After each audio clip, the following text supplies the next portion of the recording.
इसके अलावा मुंबई के निकट माता बगलामुखी मंदिर के निर्माण के लिए आपके सहयोग की अपेक्षा रखते हैं। अगर आप सहयोग करना चाहते हैं तो पेटीएम, बैंक ट्रांसफर या यूपीआई से दान कर सकते हैं। और ये दान इनकम टैक्स में आयकर धारा एटीजी के अंतर्गत टैक्स में छूट का लाभ भी ले सकते हैं। इसके बारे में अधिक जानकारी नीचे डिस्क्रिप्शन में दी गई है। मुंबई के निकट वज्रसुरी में 2 दिन का गोपाल सुंदरी साधना शिविर का आयोजन होने जा रहा है। इस साधना में आप अपने जीवन में आकर्षण शक्ति, धन की शक्ति तथा माता लक्ष्मी की कृपा प्राप्त कर सकते हैं।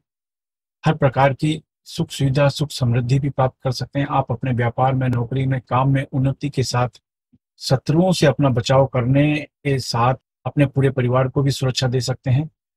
इसमें भाग लेने के 2 तरीके हैं। एक तो आप वहां आकर साधना में भाग ले सकते हैं, दूसरा आप ऑनलाइन भी सीख सकते हैं। अगर आप सीखना चाहते हैं तो नीचे डिस्क्रिप्शन में लिंक दिया है, वहां से आप फॉर्म भर सकते हैं। नमस्कार, दिव्य योग आश्रम की तरफ से आपका हार्दिक स्वागत है। आज हम चर्चा करेंगे साधक लोगों के लिए, जो लोग साधना करते हैं, जप करते हैं, व्रत करते हैं, पूजा करते हैं, उपवास करते हैं, आराधना करते हैं, उपासना करते हैं। ऐसे लोगों के लिए कुछ प्रयोग हैं।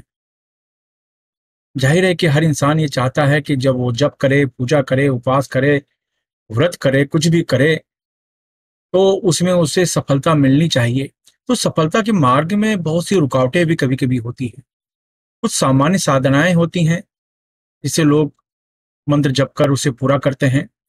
कुछ ऐसी साधनाएं होती हैं जो थोड़ी उच्च कोटि की मानी जाती हैं। लेकिन जब उच्च कोटि की साधना होती है तो उसके लिए कुछ सावधानियां भी करनी पड़ती है। तो वो विषय आज का है। कहने का मतलब है, जैसे कि आप महाविद्या की साधना करने जा रहे हैं और भी कोई खास साधना करने जा रहे हैं जो उग्र है, ऐसी साधना करने जा रहे हैं, या उसमें कोई विधि विधान अलग किस्म के हैं, आपको ऐसा लगता है, जब वो साधना करना चाहते हैं आप, तो सबसे पहले ये होती है आपकी अपनी सुरक्षा। अगर आपने अपनी सुरक्षा नहीं की कोई साधना में, तो फिर नुकसान होना शुरू हो जाता है। कहने का मतलब है, कहते हैं ना कि एक सांप के बिल में हाथ डालना है तो आपको पहले वो पद्धति पता होनी चाहिए। हो सकता है उस बिल में सांप हो सकता है नहीं हो। नहीं हो कोई बात नहीं, अगर हो तो बस इसी तरह की बात है। सावधानी बहुत जरूरी है। सावधानी समस्या आने नहीं देती, लेकिन अगर समस्या आ जाती है तो फिर उपचार करना जरूरी हो जाता है। तो हमारी कोशिश ये है कि अगर सावधानी है तो उपचार करने की जरूरत ही क्या है। तो आज का विषय यही है। कहने का मतलब है, कोई भी आप साधना कर रहे हैं और साधना में सफलता का महत्वपूर्ण बात ये होती है कि साधना के दौरान आपके आपके काम में, आपकी जगह पर अलग अलग व्यवधान आते हैं। आपने महसूस किया होगा, साधना करते समय आपको ऐसा महसूस होता है कि जैसे कोई आसपास है, कोई खिड़की से आवाज आई, दरवाजे से आवाज आई, कहीं किसी ने आवाज दी, या कोई आसपास है। इस तरह की चीजें आपने महसूस की होगी। कोई व्यक्ति आपकी तरफ चल के आ रहा है, कोई चल के जा रहा है, किसी खास तरह की पायल की आवाज आ रही है, खास तरह की सुगंध आ रही है। कहने का मतलब यह है कि इससे मन थोड़ा सा विचलित हो जाता है, एक अनजाना भय मन में आ जाता है, और तब आगे की साधना करना बहुत मुश्किल हो जाता है। तो ऐसी बहुत सी चीजें होती हैं। कोई बर्तन गिर रहे हैं, कोई सामग्री गिर रही है, कोई चीज गिरने की आवाज आ रही है, जैसे कि उस रूम में तोड़ फोड़ हो रही है। इस तरह की चीजें होनी शुरू हो जाती हैं जब आप उग्र साधना करना शुरू कर देते हैं। तो खास टॉपिक ये है कि आप कोई भी साधना कर रहे हो, आप ध्यान, प्राणायाम, कोई भी चीज कर रही हो, क्योंकि देखिए एक बेसिक नियम है। बेसिक नियम है, जब आपका शरीर शुद्ध होगा तब नकारात्मक ऊर्जा आपकी तरफ अट्रैक्ट होती है। जब आप कोई अच्छा संकल्प करते हैं, कोई अच्छा कार्य करने का संकल्प करते हैं, तो आपने महसूस किया होगा कि आपके राह में तुरंत अड़चन आनी शुरू हो जाती है। जैसे आपने एक संकल्प किया कि मैं अगले सोमवार से यह साधना करूंगा, करूंगी, व्रत करूंगी, करूंगा, जो भी। तो कहने का मतलब आपने संकल्प कर लिया। अब आप देखेंगे 1 ही 2 दिन में अड़चन कुछ ना कुछ आनी शुरू हो जाती है कि भाई सोमवार को कोई काम आ गया, कोई यहाँ से फोन आ गया, यहाँ जाना है, वहां जाना है, मतलब कुछ ना कुछ व्यवधान अपने आप शुरू। जैसे ही आप संकल्प करते हैं, प्रकृति आपकी परीक्षा लेनी तुरंत शुरू कर देती है। इसका अर्थ यही है कि आप वो चीजों को नहीं करो। तो आज का विषय ये कि जब हम साधना करते हैं हमें क्या करना चाहिए। तो एक विषय है कवच। अपने चारों तरफ कवच बनाओ, एक सिक्योरिटी घेरा बनाओ, एक सुरक्षा चक्र बनाओ जब भी आप साधना करते हैं। सुरक्षा चक्र होते हैं वो अलग अलग तरह के होते हैं। सामान्य अब कोई साधना कर रहे हैं तो एक सुरक्षा चक्र बहुत हो जाता है। उसके बाद कोई और अघोर साधना कर रहे हैं, उच्च कोटि की साधना कर रहे हैं, तो आपको 3 सुरक्षा चक्र की जरूरत पड़ती है। उससे भी ऊपर की कोई साधना कर रहे हैं तो 7 सुरक्षा चक्र की जरूरत होती है। यानी आप 7 घेरे के अंदर आप रहेंगे, यानी 1 घेरा, 3 घेरा और 7 घेरा। तो ये इस तरह के सुरक्षा चक्र होते हैं। तो अब करें क्या? इसके लिए एक खास तरह का नियम है। इसकी जो तैयारी करते हैं, जैसे आप कोई साधना करने जा रहे हैं, कोई महाविद्या की साधना करने जा रहे हैं, कोई उग्र साधना करने जा रहे हैं, कोई एक कहते हैं ना कि तामसिक किस्म की कोई साधना करने जा रहे हैं, कोई बहुत ही ज्यादा विधि विधान की कोई साधना करने जा रहे हैं, तो ऐसी अवस्था में आप अपनी तैयारी क्या करेंगे? ऐसी अवस्था की तैयारी के लिए क्या होता है? शनिवार के दिन, किसी भी शनिवार के दिन आप करीब करीब 50 ग्राम काली मिर्च, 50 ग्राम काली मिर्च आप अपने पास रखें, कटोरी में रख लें, अपने सामने रखें। अपने सामने रखे दीपक जलाएं, सरसों के तेल का दीपक जलाएं। शनिवार के दिन सूरज अस्त होने के बाद सरसों के तेल का दीपक जलाएं। दीपक की जो लौ रहेगी वो साउथ की तरफ रहेगी, दक्षिण दिशा की तरफ रहेगी। उसके सामने बैठ जाएं, सामने 50 ग्राम काली मिर्च रखें और आप मुंड मुद्रा लगाएं। ये देखिए, ये मुंड मुद्रा आप लगाएं इस तरीके से। 10 बार आप प्राणायाम करें।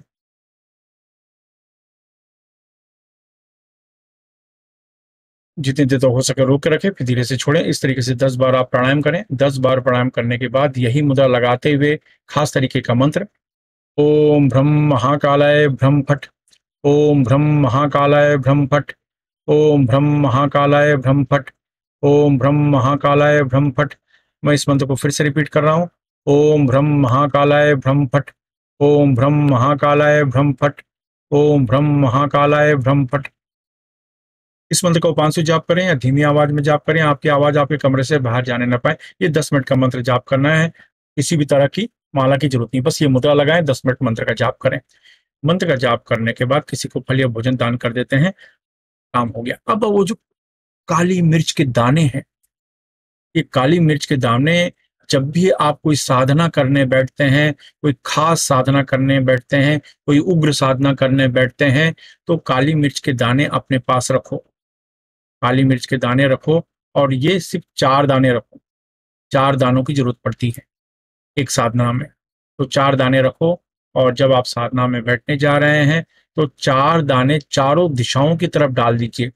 1 2 3 4, तो चारों दिशाओं की तरफ वो दाना डाल दीजिए। ये मंत्र पढ़ते समय, ये मंत्र पढ़ते पढ़ते ये चारों दिशाओं में ये दाना डाल दीजिए। उसके बाद फिर आप अपनी साधना निर्विघ्न करें।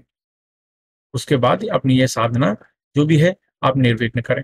तो इससे ये होगा कि ये चारों तरफ एक प्रकार का घेरा तैयार हो जाता है। चारों तरफ एक प्रकार का घेरा तैयार हो जाता है और इस घेरे के अंदर नेगेटिव एनर्जी, नकारात्मक ऊर्जा, किसी भी किस्म की उथल पुथल नहीं हो पाती। और इस तरीके से आप सुरक्षित वातावरण में रहते हैं और फिर आप साधना करते हैं।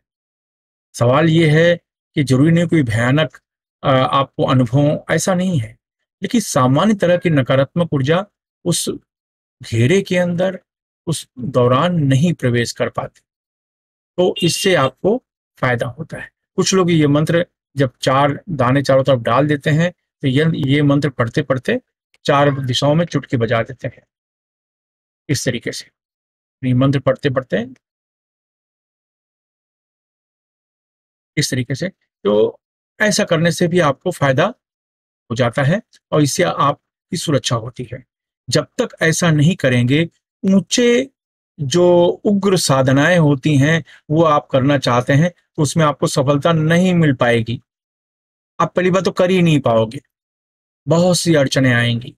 लेकिन जब ये प्रयोग करते हैं तो एक सुरक्षा घेरा लगता है और ये सुरक्षा घेरा एक आपके लिए बहुत है, इसी से आपको फायदा होता है। आपको बहुत ऊंचे लेवल की सुरक्षा घेरा की कोई आवश्यकता नहीं है।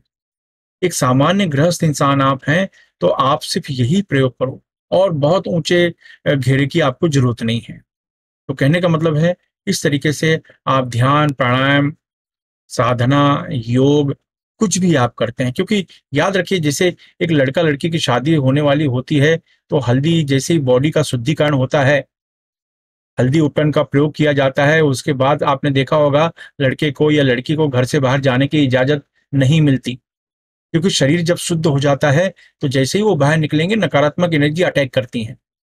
इसलिए ऐसे लोगों को, नए जिनकी शादी होने वाली है, एक दो दिन बाकी है, इनको घर से बाहर निकलने की इजाजत नहीं होती। ऐसा तो यही कारण है कि जैसे ही आपने संकल्प किया कि मैं ये साधना करने जा रहा हूँ, ये साधना करने जा रही हूँ, तुरंत एक प्रकार की अड़चनें चालू हो जाती हैं।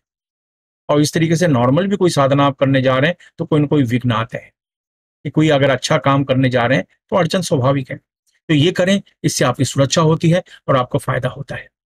तो ये जो काली मिर्च है, 4 दाने एक साधना के प्रयोग में इस्तेमाल होते हैं। तो आप देख लीजिए, वो हिसाब से आप उसकी संख्या आप डिसाइड कर सकते हैं। 50 ग्राम की जगह 100 ग्राम काली मिर्च रखें, वो आपके ऊपर है। कहने का मतलब है ये करें शनिवार की शाम को सूरज अस्त होने के बाद ये प्रयोग करें। इससे आपको बेहिसाब फायदा होता है, बेहिसाब। लेकिन ये उन्हीं के लिए है जो साधना करते हैं, व्रत करते हैं, पूजा करते हैं, उपासना करते हैं, अनुष्ठान करते हैं, तो उन लोगों के लिए है। और जाहिर है हर व्यक्ति कुछ ना कुछ पूजा आराधना करता ही रहता है, तो ये उनको सपोर्ट करता है। ये आपको सुरक्षा तो देता ही है, प्लस आपके काम में आप जो मनोकामना लेकर कोई साधना करने बैठे हैं उसमें भी आपकी सुरक्षा करता है। और ये इमरजेंसी में भी आपको काम आता है। इमरजेंसी कोई ऐसे वातावरण में है जहां आपको डर लग रहा है या जाने से डर लग रहा है, तो ये 4 दाने आपको मदद करते हैं। तो उस जगह पर पहुंचकर चारों दिशाओं में डाल दो, आप सुरक्षित हो गए, ऐसा माना जाता है। तो इस तरह की चीजें हैं, आप करें, आपको लाभ मिलता है तो किसी दूसरे की मदद अवश्य करें। धन्यवाद।